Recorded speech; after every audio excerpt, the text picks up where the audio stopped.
Bonjour à tous, bienvenue à ce webinaire sur le dispositif d'émission pour création ou formation.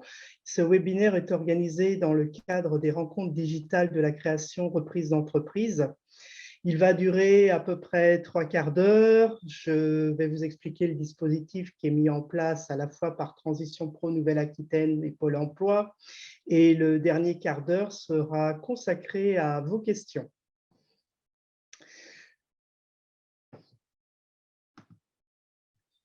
Alors, c'est vrai que ce que je vous propose de faire, c'est peut-être de garder toutes vos questions pour la fin de l'intervention.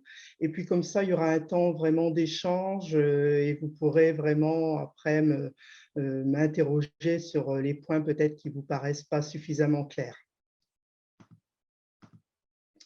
Alors, je suis Marie-Pierre de l'Épinay, je suis référente de parcours au sein de Transition Pro Nouvelle-Aquitaine. Transition Pro Nouvelle-Aquitaine, c'est ce qui a remplacé il y a 2 ans le FONGECIF, que vous connaissiez peut-être. Donc, c'est un organisme paritaire qui comprend à la fois des représentants de différents syndicats, employeurs et salariés. Et nous gérons différents dispositifs, donc à la fois ce qu'on appelle le PTP, le projet de transition professionnelle, le dispositif Transco, qui est un nouveau dispositif qui a été mis en place il y a quelques mois, la certification CLEA, la VAE, et ce matin, ce que je vais vous expliquer, le dispositif démissionnaire. Alors, quelques chiffres pour vous expliquer un petit peu le volume traité par Transition Pro Nouvelle-Aquitaine. Nous avons pour 2021 un budget de presque 39 millions d'euros. L'année dernière, nous avons à peu près financé 1983 dossiers de projets de transition professionnelle et nous avons aussi instruit 1155 dossiers de dispositifs démissionnaires.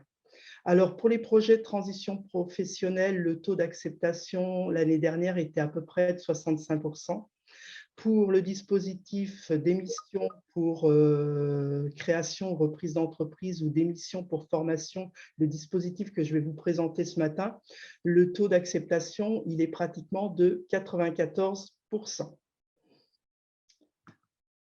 Alors, une transition pro a différentes missions. Il y a des missions qui sont d'information et d'orientation des salariés, des missions qui sont d'instruction et de financement des dossiers de projets de transition professionnelle, des missions liées à la certification CLEA, au dispositif Transco.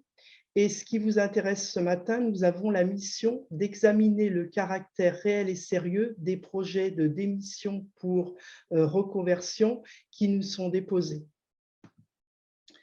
Après, on a d'autres missions, mais que je ne vais pas vous détailler, et le PowerPoint, vous l'aurez, donc n'hésitez pas à rentrer dedans quand vous aurez un petit peu plus de temps. Alors, le projet de reconversion dit dispositif démissionnaire, c'est ce qui permet à une personne qui est salariée de pouvoir démissionner de son entreprise tout en évitant le délai de carence de 4 mois. Alors, c'est un dispositif qui existe depuis le 1er novembre 2019. Donc, ça permet, comme je vous le disais, de bénéficier de l'allocation chômage tout de suite après avoir démissionné. Et ça, dans 2 situations, soit pour préparer un projet de création ou reprise d'entreprise, c'est ce qui vous intéresse plus précisément ce matin, ou bien démissionner pour suivre une formation. Alors, il y a 3 acteurs qui interviennent pour ce dispositif. Dans un premier temps, un salarié qui est intéressé pour démissionner, pour créer ou reprendre une entreprise, il doit obligatoirement contacter ce que l'on appelle un opérateur en évolution professionnelle, donc un conseiller en évolution professionnelle, un CEP, qui va l'accompagner dans l'élaboration de son projet. Donc, je vous donnerai toutes les coordonnées tout à l'heure. C'est un service qui est complètement gratuit, donc c'est à vous de contacter l'opérateur CEP. Une fois que vous avez contacté l'opérateur CEP, vous aurez un dossier à déposer de manière dématérialisée à Transition Pro Nouvelle-Aquitaine. Donc, c'est Transition Pro Nouvelle-Aquitaine qui va examiner et valider le caractère réel et sérieux de votre demande pour, entre guillemets, vous éviter ce délai de carence. Comme je vous l'ai dit, aujourd'hui, le taux d'acceptation, il est de 94%. C'est un taux relativement haut parce que vous avez déjà travaillé votre projet avec un conseiller en évolution professionnelle. C'est pour ça que ce taux, il est relativement haut. Et une fois que Transition Pro vous a donné le caractère réel et sérieux, si vous choisissez de démissionner, et bien après, c'est Pôle emploi qui prendra le relais et qui vous versera votre allocation chômage. Alors, pour bénéficier de ce dispositif, il y a quand même des règles à respecter. C'est-à-dire que, bien entendu, il est accessible aux salariés en CDI du secteur privé, mais qui justifient d'une activité professionnelle de 1300 jours au cours des 60 derniers mois. Alors, ça veut dire qu'il ne faut pas avoir eu beaucoup d'interruptions de parcours depuis 5 ans. C'est-à-dire que ça, vous le vérifierez avec votre conseiller en évolution professionnelle. L'État ne tolère pas de grosses coupures. C'est-à-dire que si pendant ces 5 ans, vous avez eu une interruption de contrat pendant 2-3 mois, le temps de retrouver un nouvel employeur, vous ne pourrez pas bénéficier du dispositif que je vous présente. Donc ça, ce sera vraiment quelque chose à vérifier avec votre conseiller en évolution professionnelle, que vous remplissiez bien cette condition d'avoir travaillé ou eu une activité professionnelle de 1300 jours au cours des 5 dernières années. Alors, c'est vrai que c'est quelque chose qui vous est demandé de faire pour pas que vous nous présentiez un dossier et que le jour où vous alliez vous inscrire à Pôle emploi, on vous dit eh bien voilà, la condition des 1300 jours, elle n'est pas respectée, on ne peut pas, entre guillemets, vous indemniser. Donc, n'hésitez pas à voir ça avec votre conseiller en évolution professionnelle ou bien aussi de manière autonome à aller sur le site qui a été mis en place par l'État, démissionreconversion.gouv.fr pour vérifier ce critère-là. Alors, pour bénéficier de ce dispositif, il faut soit que vous ayez la volonté de créer ou de reprendre une entreprise, soit la volonté de rentrer dans un parcours de formation. Comme je vous l'ai dit tout à l'heure, l'entretien avec le conseiller en évolution professionnelle, il est obligatoire. Donc, il va vraiment vous permettre de pouvoir voir tous ces points de détail. Et le dossier à déposer auprès de Transition Pro, il sera complètement dématérialisé. C'est un dossier que vous devez créer sur votre espace personnel en allant sur notre site Internet. La première étape, comme je vous l'ai dit, c'est de prendre rendez-vous avec un conseiller en évolution professionnelle. Alors, il faut savoir que quand on est actif, vous pouvez à tout moment de votre carrière professionnelle bénéficier d'un suivi avec un conseiller en évolution professionnelle. C'est un service qui est complètement gratuit, qui est individuel, personnalisé. Ça vous permet d'avoir des rendez-vous avec des conseillers qui vont faire un point sur votre situation professionnelle, peut-être aussi faire un parcours, un bilan à mi-parcours pour savoir un petit peu les phases d'évolution, si vous souhaitez changer de voie, vous reconvertir. Voilà, c'est vraiment avoir accès à un professionnel qui va vous accompagner tout au long de votre carrière professionnelle. Alors, c'est vrai que le conseil en évolution professionnelle, c'est un service qui n'est pas suffisamment connu, alors que tout actif peut en bénéficier, et ça de manière complètement gratuite. Et il y a énormément de points d'information où vous pouvez avoir des rendez-vous avec un conseiller en évolution professionnelle. Alors, en fait, le conseil en évolution professionnelle, notamment pour les projets de démission pour création et reprise d'entreprise, ça va être plusieurs rendez-vous que vous allez avoir avec votre conseiller. La première phase, ça va être vraiment d'avoir un entretien, ce qu'on appelle un entretien de diagnostic avec lui pour analyser votre situation, voir avec vous, bien voilà, déterminer vos objectifs. Le conseiller va aussi vous proposer un parcours d'accompagnement pour un peu voir déjà ce que vous avez pu mettre en place pour votre projet, pour réfléchir avec vous, pour peut-être déterminer encore des étapes à valider. Et il va vous remettre une synthèse écrite que vous joindrez à votre dossier de manière dématérialisée. Cette synthèse, bon, elle vous est personnelle, c'est-à-dire que, à part nous la joindre au dossier dématérialisé, personne d'autre n'y aura accès. Donc, c'est vrai que l'accompagnement avec un conseiller en évolution professionnelle, c'est quelque chose qui est individuel et quelque chose qui reste confidentiel. Pour bénéficier d'un accompagnement CEP, les structures qui vont s'occuper de vous dépendent du statut que vous avez. Si vous êtes salarié non cadre, ce sera le réseau EVA qui s'occupera de vous. Si vous avez un statut cadre, ce sera la PEC. Et si vous avez des soucis de santé, une reconnaissance RQTH, un risque d'inaptitude, etc., ce sera le réseau KEOPS. Ce que je vous ai mis dans le diaporama que vous aurez, ce sont toutes les coordonnées pour joindre les conseillers en évolution professionnelle et obtenir des rendez-vous avec eux. Alors, les rendez-vous, les modalités de rendez-vous, elles sont assez larges. Ça peut être du présentiel, ça peut être de la visio comme ce matin, ça peut être par téléphone.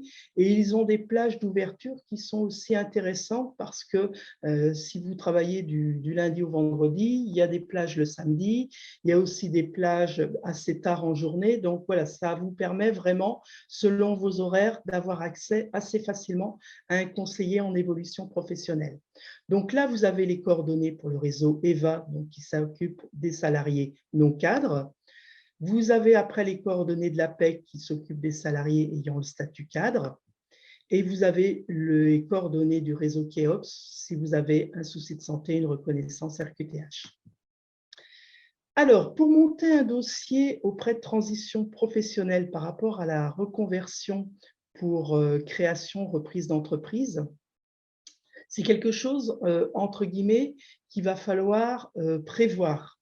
C'est-à-dire que quand votre dossier il passe en commission, il faut savoir que nous, quand on reçoit votre dossier, on a 2 mois maximum pour le traiter et le présenter en commission. Et c'est cette commission qui vous accorde le caractère réel et sérieux et qui vous permet après de démissionner sans la carence de 4 mois. Donc, pour pouvoir présenter votre dossier en commission, comme je vous l'ai dit, il faut avoir déposé votre dossier dématérialisé au sein de Transition Pro. Mais avant de déposer votre dossier dématérialisé au sein de Transition Pro, il faudra l'avoir monté et donc il faudra avoir eu un rendez-vous avec un conseiller CEP en amont. C'est-à-dire que si vous avez prévu de démissionner, je dis n'importe quoi, en octobre 2022, donc il faut savoir qu'il faudra nous déposer un dossier, on va dire au plus tard 2 mois avant octobre, donc ça veut dire en juillet ou août 2022. Et pour nous déposer votre dossier, il va falloir l'avoir monté et donc avoir rencontré un CEP. Donc, ça veut dire que les rencontres avec les CEP, surtout si vous avez une dizaine d'heures d'entretien, il faudrait que vous puissiez contacter votre conseiller en évolution professionnelle pratiquement en mai-juin 2022 pour avoir le temps d'avoir vos entretiens avec le conseiller en évolution professionnelle, de déposer votre dossier dématérialisé sur le site de Transition Pro, d'attendre, ben voilà, on a 2 mois pour le traiter, on essaie de faire assez rapidement, 2 mois c'est vraiment le maximum, mais généralement c'est traité et ça passe à la commission sous 1 mois. La commission vous donne ou pas le caractère réel et sérieux par rapport à votre projet. Après, vous pouvez démissionner. Bien entendu, vous aurez votre préavis à faire. Et après, vous aurez la possibilité, il faudra vous inscrire à Pôle emploi.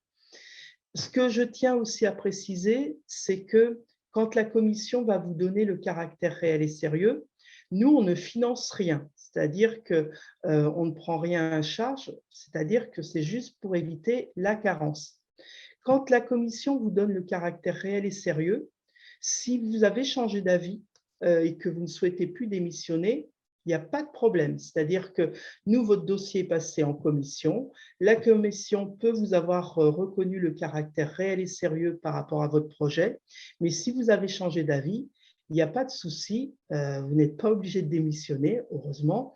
Et on va dire, toutes les mesures que vous avez pu faire en amont avec votre conseiller CEP ou avec Transition Pro, elles sont confidentielles, votre employeur n'y aura jamais accès. Donc voilà, ça ne vous lie pas de manière obligatoire, donc il n'y a pas de souci par rapport à ça. Donc, pour aussi rentrer sur certains points de détail, la DGEFP a aussi émis certaines précisions. Alors, c'est vrai que le caractère réel et sérieux pour un dossier, il va falloir nous l'expliquer quand vous déposerez votre dossier de manière dématérialisée. C'est-à-dire que vous aurez à expliquer à mes administrateurs, à mes commissaires, votre projet et les démarches faites. Par exemple, pour de la création ou une reprise d'entreprise, il va falloir travailler une étude de marché, travailler un business plan. Donc ça, le conseiller CEP vous épaulera par rapport à ça. Il va falloir fournir à mes commissaires des éléments concrets pour qu'ils puissent se dire que par rapport à votre projet de création ou de reprise d'entreprise, vous savez où vous voulez aller, que vous avez déjà travaillé sur votre projet, voilà, qu'il y a déjà des éléments concrets qui sont là. C'est-à-dire que mes commissaires, ils ont besoin d'être rassurés par rapport aux démarches que vous avez pu faire par rapport à votre projet de création ou de reprise d'entreprise. Donc, c'est important véritablement de voir ça. Et pour la création ou reprise d'entreprise, nous, c'est tout statut, c'est-à-dire que ça peut être à la fois une micro-entreprise, ça peut être une SARL, il n'y a aucun souci par rapport à ça. Et un point important que je tenais aussi à signaler, c'est que pour pouvoir bénéficier du dispositif d'émission pour création ou reprise d'entreprise, il faut absolument que vous soyez salarié, associé égalitaire ou majoritaire. C'est-à-dire que si vous créez une entreprise à plusieurs, il faut obligatoirement que vous soyez associé égalitaire ou associé majoritaire. C'est-à-dire que si vous nous déposez un dossier et que vous êtes associé minoritaire, le dossier ne sera pas éligible, il sera irrecevable. Donc, bien faire attention par rapport à ça. Et évidemment, mes commissaires, ils vont intervenir sur des dossiers où les entreprises ne sont pas encore créées. C'est-à-dire que pour vous donner le caractère réel et sérieux, on est sur des projets, entre guillemets, qui ne sont pas encore mis en place et qui vont être mis en place à la suite de votre démission. Donc, bien faire attention à ça. Donc, bien retenir ces points-là. Vous, il faut retenir, est-ce que je rentre dans le cadre des 1300 jours travaillés au cours des 5 dernières années, être impérativement suivi par un conseiller en évolution professionnelle? Est-ce que mon projet, si je le monte à plusieurs, je suis bien associé égalitaire ou majoritaire? Et puis, ben voilà, ça va être de construire votre dossier dématérialisé en joignant à mes administrateurs le plus d'infos concrètes par rapport à votre projet. C'est-à-dire que si dans un dossier, il y a très peu d'éléments, si ben voilà, mes administrateurs n'arrivent pas à comprendre peut-être la faisabilité, la viabilité de votre projet, les idées que vous avez, il a peu de chances de se voir reconnaître un caractère réel et sérieux. C'est pour ça que l'accompagnement avec le CEP, il est nécessaire pour vraiment construire un dossier avec le maximum d'éléments concrets. Donc, j'espère que j'ai été à peu près claire. Je vous souhaite une bonne journée.